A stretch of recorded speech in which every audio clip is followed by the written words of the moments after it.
ಜೋಳದ ರಾಶಿಗೆ ಬೆಂಕಿ ಹಚ್ಚಿದ ಕಿಡಿಗೇಡಿಗಳು. ಲಕ್ಷಾಂತರ ರೂಪಾಯಿ ಬೆಳೆ ನಾಶ. ಕೈಗೆ ಬಂದ ತುತ್ತು ಬಾಯಿಗೆ ಬಂದಿಲ್ಲ.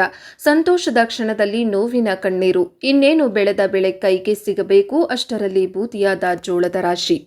ಜಾಗಿರಪನ್ನೂರು ಗ್ರಾಮದಲ್ಲಿ ಮೊನ್ನೆ ರಾತ್ರಿ ನಡೆದ ರೈತ ಎಂಕೋಬ ತಂದೆ ದಳಪತಿ ಇವರ 6 ಎಕರೆ ಜೋಳದ ರಾಶಿಗೆ ಕಿಡಿಗೇಡಿಗಳು ಪೆಟ್ರೋಲ್ ಹಾಕಿ ಬೆಂಕಿ ಹಚ್ಚಿರುವ ಘಟನೆ ತಿಳಿದು ಸ್ಥಳಕ್ಕೆ ಭೇಟಿ ನೀಡಿದ ಮಾಜಿ ಶಾಸಕರು ರಾಜವೆಂಕಟಪ್ಪ ನಾಯ್ಕ ಸುಟ್ಟು ಹೋದ ಜೋಳದ ರಾಶಿ ಪರಿಶೀಲಿಸಿ ನಂತರ ತನಿಖಾಧಿಕಾರಿಗಳಿಗೆ ಇದರ ಬಗ್ಗೆ ಕಾಳಜಿ ವಹಿಸಿ ಸೂಕ್ತ ಪರಿಹಾರ ಒದಗಿಸಲು ಸೂಚಿಸಿದರು. ಅದೇ ರೀತಿ ಈ ಘಟನೆಯಿಂದ ಆಘಾತಕ್ಕೊಳಗಾದ ರೈತರ ಕುಟುಂಬಕ್ಕೆ ಸಾಂತ್ವನ ಹೇಳಿ ನಂತರ ಮಾಧ್ಯಮದವರೊಂದಿಗೆ ಮಾತನಾಡಿ, ರೈತ ದೇಶದ ಬೆನ್ನೆಲುಬು.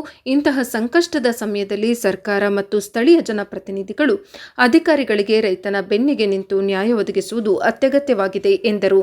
ಇದೇ ಸಂದರ್ಭದಲ್ಲಿ ಜೆಡಿಎಸ್ ಪಕ್ಷದ ರಾಜ್ಯ ಯುವ ಘಟಕದ ಉಪಾಧ್ಯಕ್ಷರಾದ ರಾಜರಾಮಚಂದ್ರ ನಾಯಕ, ದೊರೆ ಶರಣಪ್ಪ ಗೌಡ ಮದ್ಲಾಪುರ, ಬಾಷಾ ಸಾಬ್ ಪಿ ರವಿಕುಮಾರ್ ವಕೀಲರು, ಯಲ್ಲಪ್ಪ ನಾಯಕ ವಕೀಲರು, ಸಂಗನಗೌಡ ಜಾಕೀರಪನ್ನೂರು, ವಿಜಯ್ ನಾಯಕ್ ಕೊಟ್ನೇಕಲ್, ಖಾಸಿಂ ಸಾಬ್ ಚಿಕಲಪರ್ವಿ, ಬಸವರಾಜ ಸ್ವಾಮಿ ಚಿಕಲಪರ್ವಿ, ಬಸವರಾಜ್ ಜಾಗಿರಪನ್ನೂರು ಸೇರಿದಂತೆ ಊರಿನ ರೈತರು ಇದ್ದರು.